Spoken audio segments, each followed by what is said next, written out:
So, a bunch of Chinese executives, publicly traded companies, have gone missing lately. Highlighted by a billionaire last week that sort of had our jaws dropping. I first learned of this from an email from Eric Swergold, a hedge fund manager here in San Francisco. He emailed me in the middle of the night when he saw that, Firestorm Capital founder. And Eric is here with me in San Francisco. Eric, glad to have you on The Advantage. We usually have these conversations on long walks up the Embarcadero here in San Francisco. But this missing executive thing, you did a little digging to see what it means, and you found this billionaire isn't alone. Yes, Cory. Thanks, Cory. Thanks, Carol, for having me on. It's great to be here. It is an interesting story. It's hard to get people to talk about it for obvious reasons, but just simply doing a search over the web, I quickly came up with 18 prominent executives. What's interesting about this is how the companies report it. Typically, you'll see a press release issued by the company over the Hong Kong Exchange or Shanghai Exchange, just explaining that their chief executive officer or chairman is missing. I mean, that's just just try to imagine that happening. I can't. I don't know, software.com CEO, just a little press release, a little 8K filing. By the way, our CEO's not around. Can't find him. So I guess one could put the positive spin on it, or maybe look at it culturally, that they're allowing the executive to save face, because here in the U.S., when an executive is called before Congress to testify, it's on CNN, CNBC, Bloomberg, a number of channels where everybody can see the actual person being interviewed, whereas in this case, the executives are interviewed in private, so maybe it's allowing them to save face. On the other hand, when the executives reemerge, we don't really learn what was asked. For example, there was a hedge fund executive that was, I would say, brought in for questioning, and when she came out, she said she was on a short vacation. So we don't really know what happens in these meetings, unlike here in the U.S., where everybody knows exactly what's asked and what's answered. But, I mean, one of the ones that we obviously talked about a lot on Bloomberg was he's the Warren Buffett of China that went missing. So Maybe self-described, but yeah. Yeah, okay, whatever. But, this is a big guy who's built a big company, and all of a sudden, alas, we cannot find him. Where in the world is this executive? He did reappear yesterday yes. at a company function to a large round of applause, and of course, we still don't know what happened and what he was asked. I think this is all part of a larger thing that's going on in China, which is obviously they're trying to combat an economic slowdown with all the tools they have at their disposal, including depreciating their currency. They've allowed it to depreciate 8 days in a row.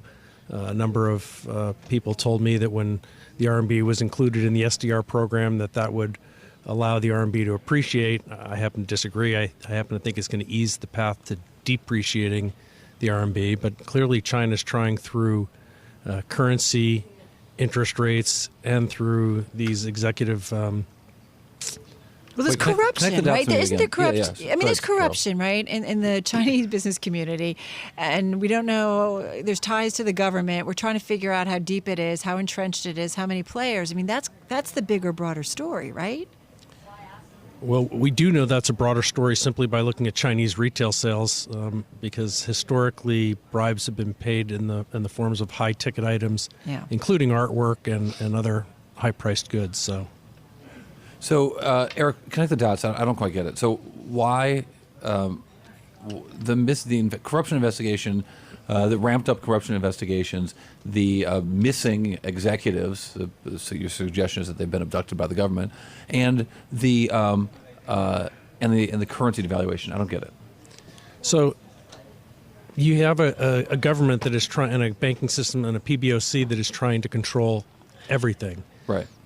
We saw it when the Shanghai market crashed. They stepped in, bought stocks, told the executives they had to buy stocks, and wouldn't hold let them, things not trade. sell them. Right. So they try and control everything. By arresting a number of prominent executives, they're sending a message to the rest of the executive base in China: you ought to do what we tell you to do. And so you think that the ramped up corruption investigation is a signals that they're also going to devalue the RMB, because why? Well, I think there are three parts of the same program, which is to try and control everything in China, which is obviously very difficult for them to do. I think the hardest thing for us to do here in the U.S. is when we look at what China does, we always look at it through a Western lens. So, for example, people saying, well, China's going to play nice because now they're included in the SDR program. Not necessarily. China thinks about things from what's going to help them in the long run, what is in their best interest to preserve social stability. And so if they think that by arresting a few executives that will send a message to other people to behave, they will take the risk of doing that, even though it creates bad press for them. If they think that not playing nice in the currency markets will help them in the long run by helping their manufacturing base and providing jobs, they will do that.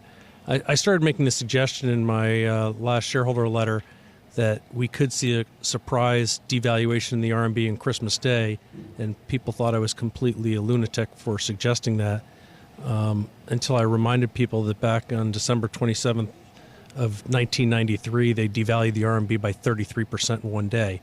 Now, I'm not suggesting they're going to do 33% this Christmas, but I wouldn't be surprised if the pace at which the RMB is devalued starts accelerating right after Christmas. And Christmas Day because they want to ruin your vacation?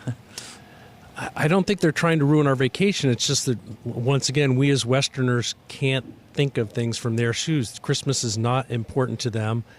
For example, last year on Christmas Day, they dropped the banking reserve requirements dramatically to try and get the stock market going. So this is not an unusual pattern for them to make major economic announcements and changes on Christmas Day. Well, purposely so, because they know a bulk of the world is kind of on vacation. I think that's part of it, and maybe they're laughing at us a little bit. I'm not sure. We got 30 seconds left here, Eric. I mean, Cory and I have been covering these stories and trying to follow and get, a more transparent view of what's going on in China. For our listeners, what do you think is the thing that they need to kind of understand right now? Just kind of quickly, if you could. Well, I think to summarize, I'd be pretty careful about what I'd be doing in China right now. If you do have a currency devaluation coming, it's been pretty bad for Chinese markets, Hong Kong markets, global markets, so I'd be aware of that.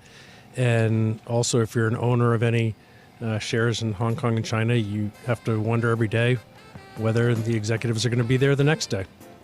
That's all. Jeez. Eric Swergold, awesome. Have a good night's glad sleep, to have everybody. you here. Exactly. From Firestorm Capital, right here in San Francisco. You are listening to Bloomberg Radio. I'm Cory Johnson, at Cory TV on Twitter. She's at Carol Masser on Twitter. This is Bloomberg Radio.